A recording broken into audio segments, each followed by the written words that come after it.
Bulan puasa banyak ibadah semoga berkah, tinggal kegawean negatif perbanyak kebaikan. Teh meloi anten-anten nunggu buko di perempat bersama Ustadz kita.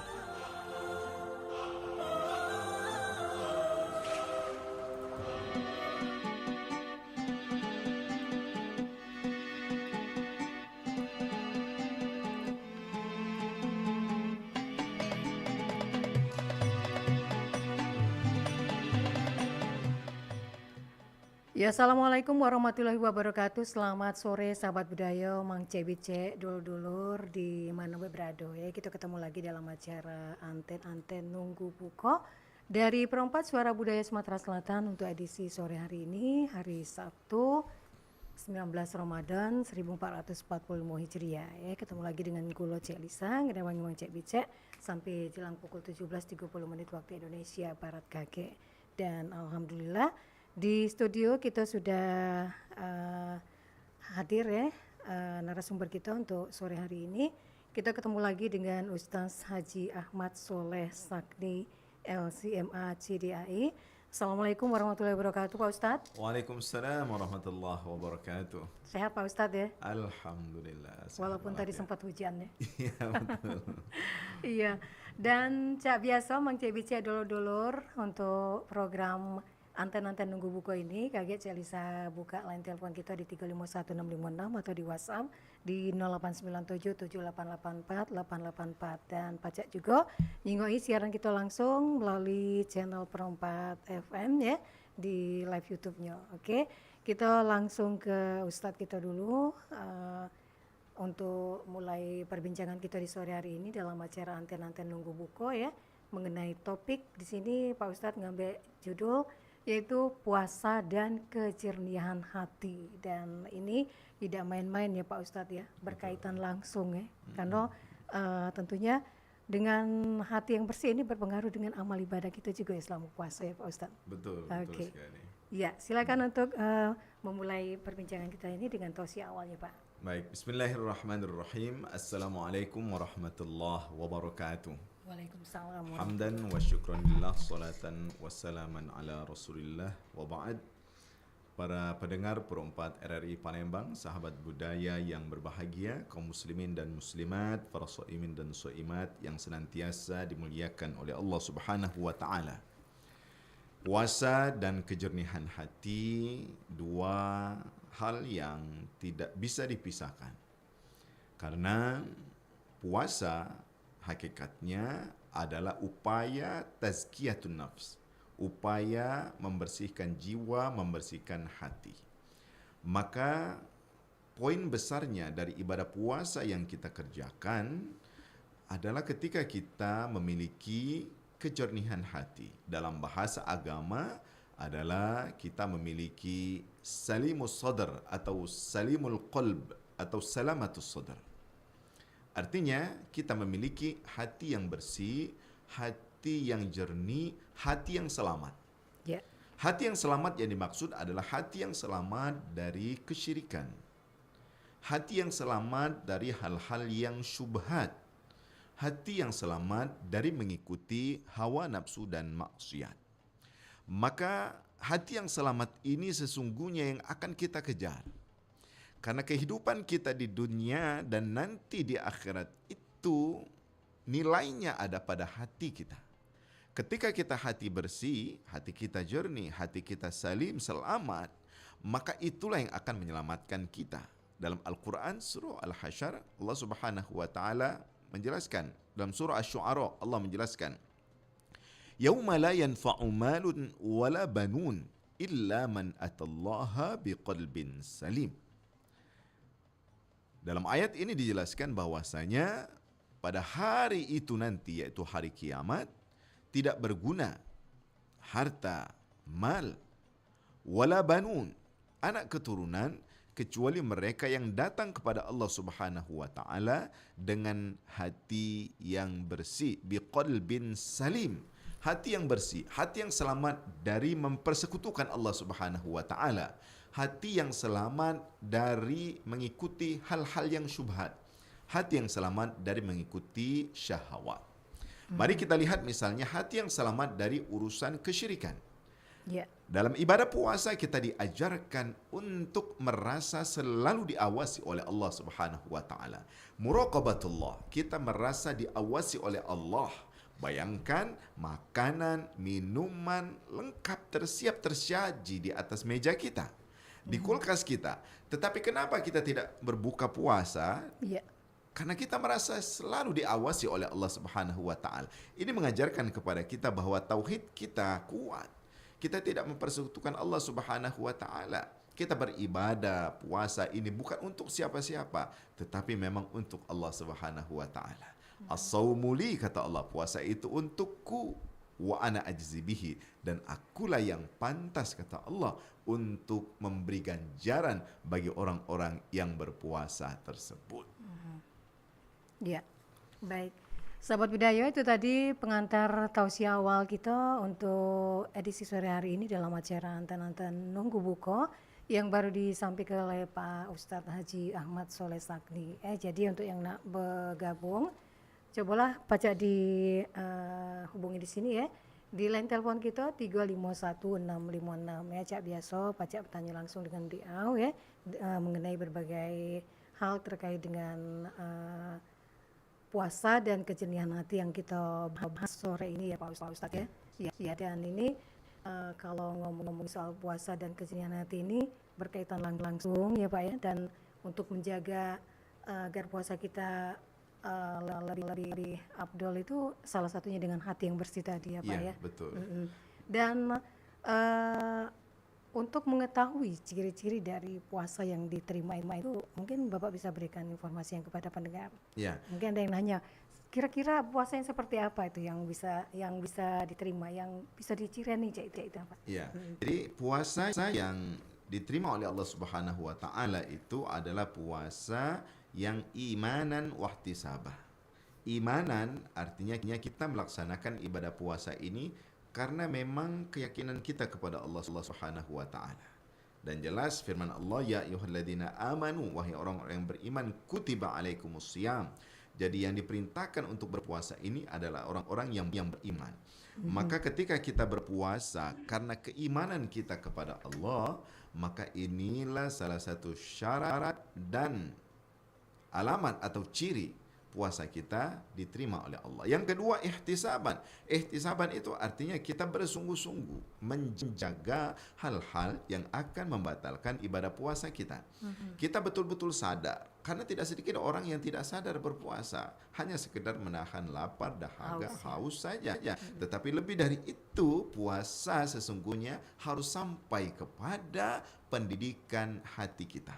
Bagaimana hati kita bisa menjadi bersih, jernih, sebagaimana fisik kita menjadi bersih, sehat ketika kita menghilangkan, mendetoks makanan-makanan yang ada dalam tubuh kita. Kita keluarkan, kemudian kita berpuasa, tidak makan, tidak minum, tidak berhubungan suami istri di siang hari. Nah, ini mengajarkan kepada kita, fisik harus kita jaga, kita bersihkan. Lebih dari itu, jiwa kita, hati kita harus juga bersih. Maka kualitas seorang yang berpuasa itu akan dilihat dari tadi, imanan. Apakah dia merasa diawasi oleh Allah Subhanahu wa taala melaksanakan ibadah puasa itu alasannya karena Allah atau hanya ikut-ikutan. Atau puasa karena malu dengan teman sekantor. Berpuasa karena malu, takut kepada orang tua, takut kepada anak. Itu tidak imanan. Tidak imanan. Iman itu betul-betul, ya Allah, aku berpuasa karena hanyamu ya Allah, bukan karena yang lain. Nah, yang kedua, puasa kita itu sadar. Sadar dalam artian kita memahami apa saja yang membatalkan ibadah puasa, apa saja yang membatalkan pahala. Beda batal puasa dengan membatalkan pahala. Pahala ibadah puasa kita ini jangan sampai digerogoti oleh perbuatan-perbuatan seperti berriba, kemudian an-namimah. Riba itu mengatakan sesuatu yang tidak baik kepada orang lain, mengadu domba orang lain. Maka ini salah satu perbuatan yang akan menggerogoti nilai-nilai pahala ibadah puasa kita. Maka tahunya kita diterima tidak ibadah puasa kita terlihat dari beberapa ciri tersebut. Bisa dilihat dari yang Pak Ustadz katakan tadi ya Pak ya? Ya, mulutnya terjaga, mulutnya tidak asal ngomong, membicarakan aib orang lain, berkata mengumpat orang misalnya, maka itu akan terlihat nih orang yang berpuasa, orang yang bisa menjaga mulut. Suatu ketika ada seorang sahabat yang tidak bisa menjaga mulutnya, berkata berghiba, mengumpat orang lain, maka Rasulullah mengatakan lebih baik Anda berbuka puasa. Lebih baik Anda berbuka puasa karena sesungguhnya Anda itu sedang makan daging saudara Anda sendiri. Karena menggibah itu ya Pak ya? Menggibah tersebut tidak bisa menjaga mulutnya. Artinya apa? Artinya Allah tidak membutuhkan haus, dahaganya, laparnya orang-orang yang tidak bisa menahan lidahnya, menahan mulutnya dari berkata dusta, dari berkata fujur, dari berkata yang tidak sesuai dengan ajaran Islam. Oke. Dan tentunya bagi orang yang berpuasa itu sangat berat sekali tantangannya ya Pak Ustadz ya, untuk memperoleh nilai puasa yang afdol itu ya Pak ya. Betul sekali. Tidak sekedar menahan lapar dan haus. Iya, betul. Ya Mang Cek Bice diatori kalau ada yang nak bergabung ya di anten-anten nunggu buku kita di line telepon kita di 3516556. Untuk edisi sore hari ini kita berbicara mengenai puasa dan kejernihan hati. Masih dengan narasumber kita ada Bapak Haji Ahmad Soleh Sakni LCMA CDAI mengenai puasa dan kejernihan hati. Dan tidak terasa kita lah ke hari ke-19 ya Pak Ustadz, Iya, betul sore sekali. ini ataupun hari ini, dan insya Allah tetap kuat untuk menjalankan ibadah puasa kita. Amin, Dan seperti yang dikatakan Pak Ustadz tadi, banyak hal yang harus dilakukan untuk menjaga puasa kita dengan kejernihan hati ini, salah satunya dengan tidak menggibah tadi ya Pak ya. Iya, Dan dengan makanan yang halal ya Pak ya, segalanya dari yang baik-baik itu Pak ya. betul sekali. Dan dalam Islam sendiri untuk menjalankan ibadah puasa ini juga ada aturan tertentu ya Pak ya. Iya. Misalnya bagi mereka yang pekerja berat itu adakah aturan mereka dianjurkan tidak puasa ataupun diperbolehkan itu Pak? Ada tidak batasannya Pak? Oh ya, jadi bagi mereka pekerja berat, tukang bangunan, kuli jalanan dan sebagainya, puasa itu tetap wajib bagi orang yang mampu. Jadi kata kuncinya puasa diwajibkan bagi yang mampu. Orang yang mukim, yang sehat, yang kuat, dia berpuasa. Nah, sedangkan mereka yang punya pekerjaan yang boleh jadi hanya itu saja pencaharian hidupnya, maka para ulama menegaskan mereka tetap harus berniat untuk puasa dari malam harinya. Makan sahur, niatlah puasa untuk hari tersebut, lalu dijalankan ibadah puasanya. Ketika dalam kondisi tidak kuat, tidak sanggup lagi, maka silakan untuk berbuka. Nah, jadi jangan gara-gara mau gawenya berat, sudah sebulan ini aku tidak nak puasa, salah. Niatkan, setiap malam harus makan sahur, berniat, ya Allah saya mau puasa besok hari. Ketika misalnya jam 8 pagi sudah kehausan, sudah tidak kuat lagi tenaga, maka di situ diperbolehkan untuk berbuka puasa. Kalau untuk yang sakit lain lagi Pak ya? Yang sakit, ya mereka tidak wajib berpuasa, tapi nanti dia harus mengganti pada hari lain. Sama seperti orang yang pekerja berat ini, mereka tetap diwajibkan menggantinya pada hari-hari lainnya. Musafir juga begitu, orang yang berpergian begitu. Nah, intinya kita tekankan bahwa puasa ini wajib bagi orang-orang yang sudah diberikan taklif. Mereka yang sudah akil baligh, kemudian mereka yang sehat, ya, mereka yang tidak terkena gangguan, kalau wanita tidak halangan dan sebagainya, ya mereka diwajibkan berpuasa. Bila tidak, maka mereka harus mengganti pada hari yang lainnya. Oke. Ya balik ke topik tadi Pak ya mengenai puasa dan kejernihan hati ini, apa yang pajak kita lakukan untuk nyago puasa kita dengan kejernihan hati ini? Karena susah Pak nak menghindari dari macam-macam godaan, misalnya kita lagi bergawe ketemu dengan kawan, terus dengan tetangga, ya banyak hal yang kita jingok yang sedikit mudah dan membuat kita menjadi hati kita tuh dalam hati ngomong saya ini gitu Pak. Betul sekali. Hati itu dalam bahasa Arab disebut dengan qalbun. Qalbun itu artinya yang mudah berbolak-balik. Maka kita diajarkan berdoa, Allahumma sabbit qalbi, ya Allah kokohkan hatiku dalam keimanan, dalam ketaatan. Nah, hati yang mudah berbolak-balik ini tentunya harus diawasi dengan kesadaran penuh kita.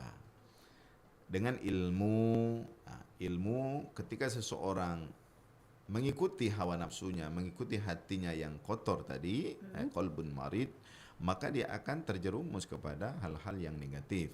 Ya. Artinya ilmunya dulu. Karena orang tidak memahami bahwa hati itu ada hati yang bersih, ada hati yang mati, ada hati yang sakit, ada hati yang kotor. Nah, maka kita kepengen hati kita ini hati yang bersih. Nah, hati yang marid itu hati yang sedikit saja disentil kejahatan, maka dia segera secepat kilat dia melakukan perbuatan maksiat dan dosa. Ada hati yang keras membatu, yang diajari, diingatkan, tidak mau mendengar misalnya. Ya, Nah, bandel ya Pak ya. bandel misalnya. Nah, apa yang harus kita lakukan supaya bisa menjaga hati? Nah, pertama, hati kita ini kita jaga dengan menjaga panca indera kita. Mata kita, telinga kita. Maka kita disuruh untuk tidak melakukan hal-hal yang tidak ada gunanya bagi kita. Misalnya terlalu kepo dengan urusan orang lain, itu tidak berguna untuk kita. Pengen tahu ya Pak ya. Pengen tahu berlebih-lebihan. Ujung-ujungnya nyakit merusak hati dewa ya Merusak Pak ya. hati sendiri. Kepikiran Pak ya. Kepikiran. Dalam hadis disebutkan, min husni islamil mar'i tarku ma la ya'ni. Salah satu bentuk kebaikan seorang yang beragama Islam itu dia meninggalkan hal-hal yang tidak bermanfaat baginya. Maka tidak perlu mata kita ini kita buka lebar-lebar untuk melihat yang tidak wajib atau mendengar sesuatu yang tidak wajib, yang menceritakan yang tidak perlu. Itu harus kita hindari. Jadi Tapi susah Pak sekarang di HP itu banyak Pak. iya betul. Maka disitulah kita bisa mengerem hati kita ini. Iya. Jadi hati kita ini adalah motor penggerak dalam hidup kita. Oke. Maka dalam hadis disebutkan, ala inna fil jasadi mudghah. Sesungguhnya di dalam tubuh manusia ini ada segumpal darah. Iza saluhat saluhal jasadu kulluhu. Apabila dia baik maka akan baik semua organ tubuhnya ya. Amalnya wa iza fasadat fasadal jasadu kulluhu. Dan apabila rusak hati ini, segumpal darah ini yang disebut hati ini, maka akan rusak semua amalnya, cara berpikirnya akan rusak. Ala wahyal qalb. Ketahuilah sesungguhnya segumpal darah itu adalah hati yang harus kita jaga tersebut. Oke, kita coba penelpon yang nak gabung. Silakan. Assalamualaikum warahmatullahi wabarakatuh. Anten nunggu buko. Halo. Assalamualaikum warahmatullahi wabarakatuh. Iya, dengan siapa nih, Cek? Rara di Suro. Oke, Cek Rara ya. Oke, silakan dengan Pak Ustadz kita, Cek. Begini Pak Ustadz ya, kita ini kan nggak mau menghibah orang, tapi kadang terbesit datang sendiri gitu loh dalam hati ini. Loh, kok ini kadang suuzon sendiri dalam hati. Itu bagaimana Ustadz? Ini baik. solusinya Ustadz. Oke. Dan kalau misalnya datang tiba-tiba gitu loh kejelekan dalam hati kita itu, atau itu dihitung dosa juga. Kadang kan Baik. nggak sengaja tiba-tiba lihat ini loh timbul perasaan jelek gitu loh. Itu Iya, bagaimana Pak Ustadz? betul Makasih sekali, ya, Pak Bu. Ustadz. Makasih. Baik, Bu. Makasih Waalaikumsalam banyak. warahmatullahi wabarakatuh ya. Terima kasih untuk Cek Rara tadi di Suro. Kalau masih ada yang bergabung, masih dibuka di line telepon kita di 3516656 dan topik kita di sore hari ini sahabat budaya mengenai puasa dan kejernihan hati ya. Oke, sambil nunggu ya Pak Ustadz. Tanya kita terima lagi ya. Siap. Oke. Iya. Assalamualaikum warahmatullahi wabarakatuh. Halo. Assalamualaikum warahmatullahi wabarakatuh. Iya, dengan siapa nih, Cek? Cerita. Oke, Cek Ita, apa yang nak ditanyakan dengan Pak Ustadz kita, Cek? Assalamualaikum Pak Ustadz. Waalaikumsalam warahmatullahi wabarakatuh. Ini Pak Ustadz, mana hati yang mati itu? Itu banyak yang ditanya ke Waduh. Iya, Pak. Iya. Subhanallah. Oke. Terima kasih Cek Ita di Sungai Lais ya. Bagaimana dengan hati yang mati itu Pak Iya, Ustadz ya? baik. Oke lah. Kita ke Cek Rara dulu tadi, Mak Manonian ketika ada terpikir dalam hati suudzon langsung itu Cek. Baik. Manusia ini memang hamba yang lemah, hamba yang dhaif. Dia tidak bisa mengontrol 100% apa yang ada di dalam hatinya.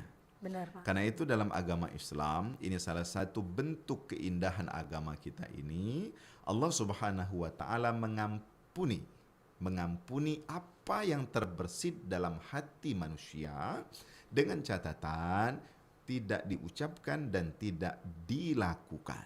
Dalam sebuah hadis Rasulullah SAW menjelaskan, innallaha tajawaza an ummati ma waswasat bihi nafsu malam yatakallam aw ya'mal. Sesungguhnya Allah Subhanahu wa taala mengampuni seorang hamba yang hatinya, jiwanya terbersit sesuatu yang tidak baik, apa yang diwaswaskan oleh hatinya, ya, selama kapan? Selama dia tidak mengeluarkannya dalam bentuk ucapan dan tidak melakukannya dalam bentuk perbuatan. Contoh, ketika kita berjumpa dengan seseorang, mulai terbersit dalam hati kita si fulan ini. Ada itu kita omongkan dalam hati, ya. Terbersit dalam hati, tapi tidak kita ucapkan dan tidak kita lakukan omongannya itu kepada orang tersebut, maka dalam garis tersebut akan diampuni, dimaafkan oleh Allah Subhanahu wa taala. Sebatas dalam hati dulu Pak ya? Sebatas dalam hati tersebut. Tetapi walaupun dia di dalam hati, dia tidak boleh diterus-teruskan, diikuti. Harus cepat kita rem. Memperbanyak istighfar, astaghfirullahalazim. Ini dosa hati akan menghabiskan pahala kita. Karena itu walaupun dia manusiawi, tetapi kita juga harus punya kendali untuk menyetop pikiran-pikiran negatif terhadap orang lain atau sesuatu yang tidak kita sukai tersebut. Kita lanjut dulu ya Pak ya. Silakan ya. Silakan yang nak bergabung. Selamat sore, assalamualaikum. Halo. Oh, waalaikumsalam warahmatullahi wabarakatuh. Waalaikumsalam. Iya, silakan. Ini dengan Cik Lanap Caknya tuh. Assalamualaikum Pak Ustaz. Waalaikumsalam warahmatullahi Apa kabar wabarakatuh. Rahmat? Alhamdulillah, alhamdulillah. Ya. Kamu ada semua gitu. Iya, alhamdulillah. Iya. Aku nak nanya, kalau masalah hati nih, Iya, tidak boleh diucap, tidak boleh itu ya, tidak boleh laku. betul. Kalau pikiran kotor itu mana Pak Ustaz? Dalam pikiran kotor, hati bikin kotor, bikin kotor lah ya. Mana itu baik Ustaz. Cik Lisa. Iyalah. Terima kasih banyak. Baik, Assalamualaikum. terima kasih. Waalaikumsalam warahmatullahi wabarakatuh ya. Baik, lanjut kita Pak. Iya, baik. Pertanyaan apa yang dimaksud dengan hati yang mati? Apa borong sih kok lagi Pak? Oke, siap. Iya. Menarik kalau Menarik soal hati tentang ini ya. hati ini. Oke. Subhanallah. Assalamualaikum warahmatullahi wabarakatuh. Halo. Iya, maaf ya Cek ya terputus. Kalau masih nelpon silakan diulang lagi ya di 3516556 ya yang tadi sempat potong untuk anten-anten nunggu buku kita sore hari ini. Tapi Caknya langsung begitu Pak Ustadz karena waktu siap, terbatas ya. Hati yang mati adalah hati yang tidak pernah bergetar ketika disebut nama Allah. Hati yang tidak mau taat kepada Allah, hati yang tidak mudah diajak untuk melakukan kebaikan. Ketika kita mendengarkan bacaan-bacaan ayat suci Al-Quran, sesungguhnya hati seorang mukmin itu apabila dibacakan ayat suci Al-Quran akan bergetar hatinya. Apabila dia melihat orang-orang yang membutuhkan, anak yatim, orang-orang yang membutuhkan, maka hatinya bergetar, Otomatis tergerak, ya, Pak ya? tergerak untuk membantu, minimal mendoakan. Apabila melihat orang-orang yang melakukan amal-amal soleh, amal-amal kebaikan, hatinya tergerak, ya Allah, kapan aku bisa cak itu? Lihat orang pergi haji, pergi umroh, lihat orang pergi ke masjid, sholat tarawih, mungkin dia berhalangan, hatinya, ya Allah, kapan saya bisa seperti itu? Jadi hatinya tergerak untuk melakukan ketaatan. Nah, kalau hati yang mati itu, apapun yang dicekoki kepadanya, diajarkan, kemudian diingatkan, bahkan di kupingnya didengar ke ayat Al-Quran, kalau hati sudah mati, maka tidak akan pernah mendengar. Mental bahasa kita, mental. Dak empan. Nah, maka dalam agama kita ini diajari agar supaya hati kita ini lembut, kata para ulama, coba banyak dengar Al-Quran. Yang kedua, biar hati kamu akan lembut, tidak keras, coba temui anak-anak yatim. Sekali-kali pegang kepala anak yatim. Bayangkan bagaimana mereka tidak memiliki orang tua, bagaimana mereka bisa hidup seterusnya. Kalaupun hati kalian masih keras, datanglah ke rumah-rumah sakit. Lihatlah bagaimana orang-orang yang terbaring, orang-orang yang sakit, yang kemarin gagah kuat, saat ini tidak memiliki daya upaya lagi. Kalau masih seperti itu, datanglah ke kuburan, lihatlah. Mereka yang punya nama-nama besar, orang-orang yang hebat. Bila tiba waktunya, mereka berada di dalam di kuburan. Maka insya Allah dengan itu, kata para ulama, hatimu akan lembut, tidak akan keras lagi. Nah, kalau sudah dilakukan itu semua masih keras hatimu, maka mintalah kepada Tuhanmu, kepada Allah, ya Allah, ganti hatiku ini dengan hati yang baru. Seperti itu. Oke. Nah, pertanyaan selanjutnya mengenai Koyong Lanap tadi. Koyong Wanap tadi tentang piktor, pikiran kotor ini. Pikiran kotor ini sesungguhnya masih berkaitan dengan hati. Dalam Al-Quran disebutkan lahum qulubun la yafqahuna biha. Mereka punya hati tetapi mereka tidak berpikir dengan hati itu. Jadi sesungguhnya hati dan pikiran itu satu alur dia. Apa yang ada di pikiran itulah yang nanti akan menetap di dalam hati. Benar. Maka ketika kita terpikirkan sesuatu yang kotor, maka itu harus segera di stop. Dengan apa? Dengan tadi istighfar, astaghfirullahalazim. Lalu pindahkan perhatian kita kepada hal-hal yang positif. Contoh, terpikirkan oleh kita untuk menyakiti seseorang. Pikirkan bagaimana kalau kita yang dalam posisi disakiti. Jadi harus kita balik, harus kita putar, ya, sehingga kita bisa menyetop pikiran kotor kita tersebut. Ya.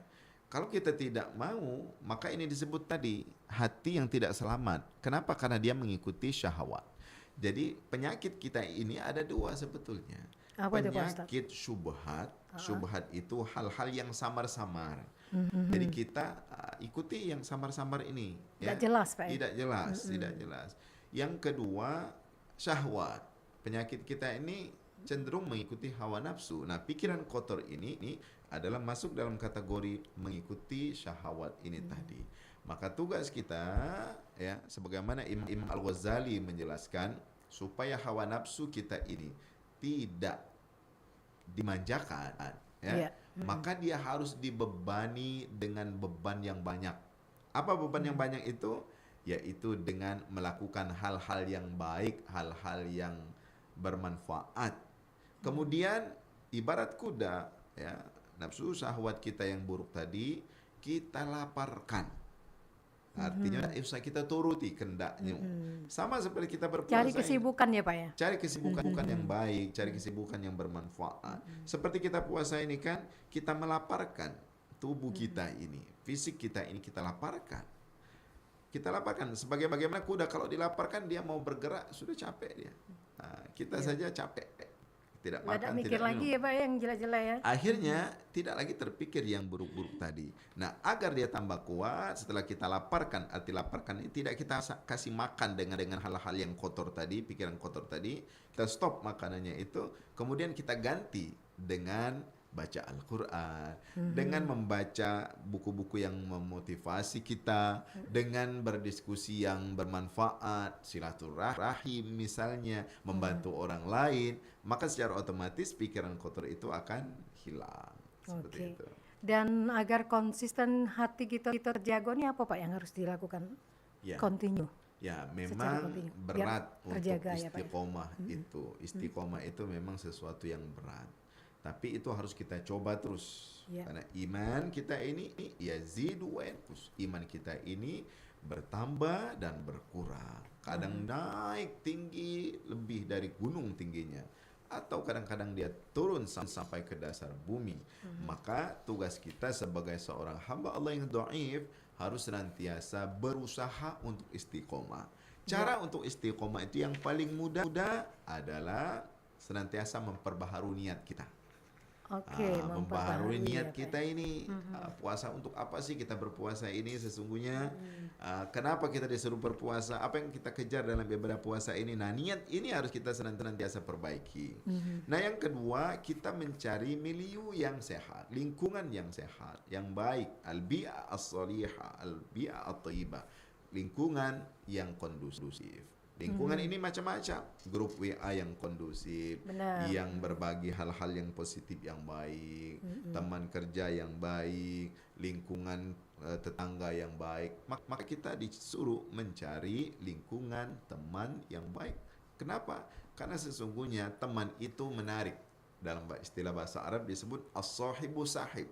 Sahabat itu dia akan menarik seseorang. Jadi kalau kita sering berteman dengan orang-orang nakal, ditakutkan kita juga akan mudah terjerumus, tertarik kepada hal-hal yang tidak baik. Temelo-melo Pak ya. Temelo-melo. Maka pandai-pandailah kita untuk istiqomah tadi, ya, setelah memperbaiki niat terus menerus tidak pernah putus, maka lanjutkan dengan cari lingkungan yang baik. Bukan berarti kita narik diri dari lingkungan Pak ya. Beda lagi Pak ya. Bukan lagi, bukan seperti itu. Kita harus mengatur diri kita di dalam lingkungan tersebut. Lihat kita di dunia yang ramai ini, kita bisa khusyuk sendiri.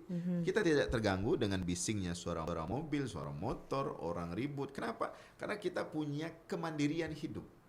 Ya, kita punya privasi hidup.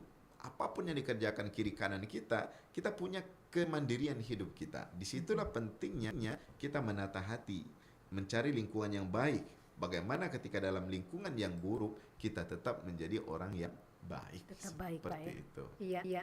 Baik Pak, kita sudah ada di akhir acara, bahkan sudah pas ini Pak ya. Subhanallah. Silakan untuk menuntaskan perbincangan kita sore ini Pak, melengkapinya Pak ya, sebelum kita pisah.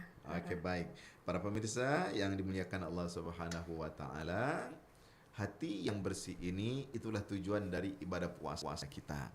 Kalau kita selama ini sudah berpuasa puluhan tahun tapi masih memiliki hati yang kotor, kita baca Al-Quran puluhan kali khatam, kita sholat malam puluhan rakaat kita kerjakan, tetapi masih saja hati kita kotor, maka pertanyakanlah ibadah yang kita kerjakan tersebut belum sampai kepada titik poin yang akan dituju tersebut.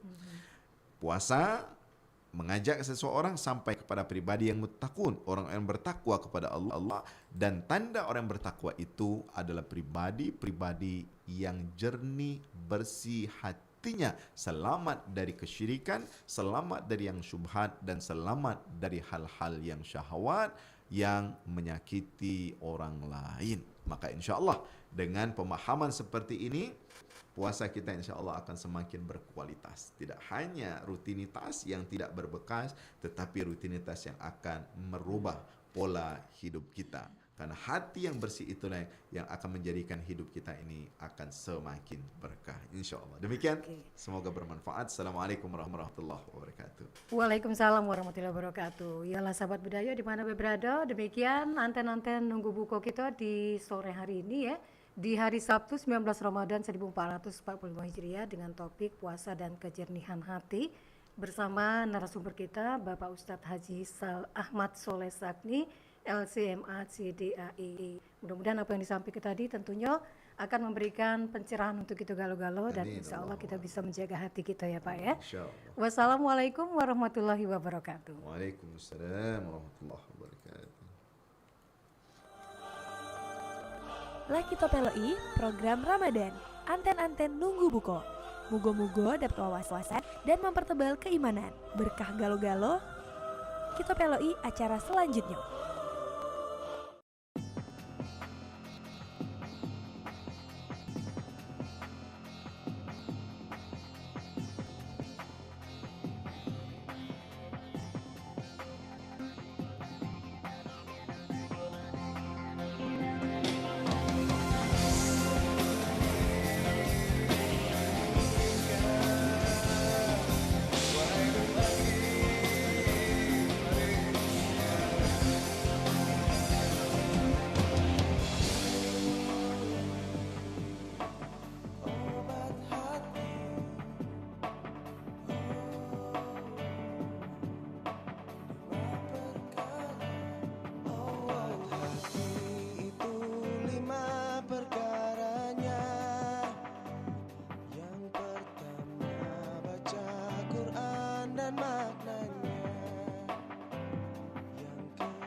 soleh ikutilah.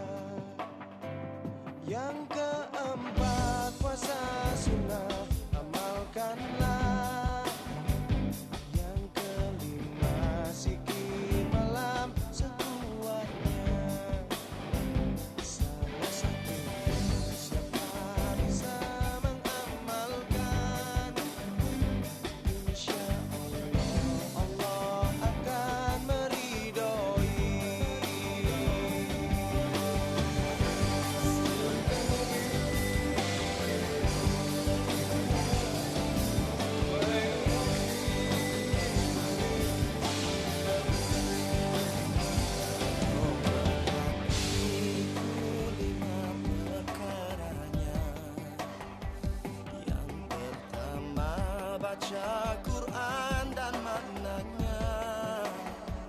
Yang kedua salat malam kerjakanlah. Yang ketiga orang salat